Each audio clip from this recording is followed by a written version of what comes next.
تا حالا شده یه چیزی توی شخصیتت باشه که حتی خودت هم ندونی اون چیه؟ نه درونگرا هستی نه برونگرا. یه حس مرموز توی وجودت داری. رفیق، شخصیت ما مثل یه پیاز میمونده است. یه پیاز که از 16 لایه مختلف تشکیل شده. امروز میخوام تستی رو بهت معرفی کنم که تمام این 16 لایه رو برات پوست میکنه. اسمش آزمون کتله یا 16 عامل شخصیتی. بذار بهت بگم کتل با بقیه تستا چه فرقی داره. بقیه میان یه دیده کلی بهت میدن، اما کتل میاد میره تو عمق وجود و تک تک لایه های ذهنی تو رو به صورت کامل موشکافی میکنه. این آزمون دقیقا 16 صفت اصلی و شخصیت ما رو شناسایی میکنه که حتی خودمون هم گاهی بهش توجه نمیکنیم. حالا از این 16 تا چند تا رو میخوام برات با مثال کامل باز کنم تا بفهمی این آزمون چقدر دقیق کار می‌کنه.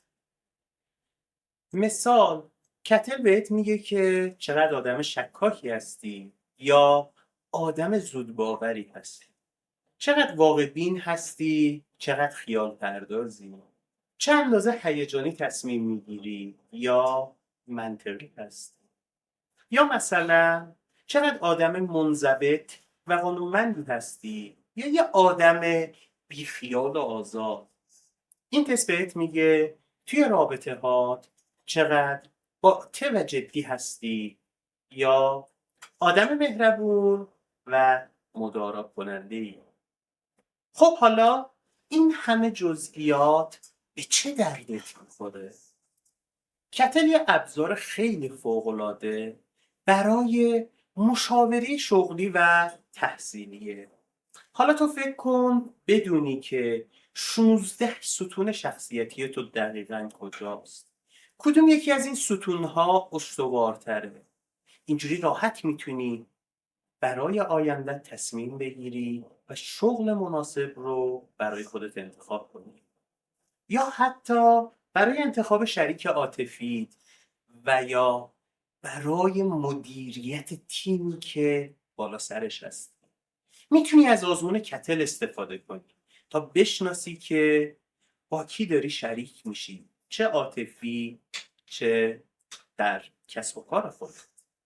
حالا اگر از شناخت کلی خسته شدی، اینجاست که کتل وارد میشه.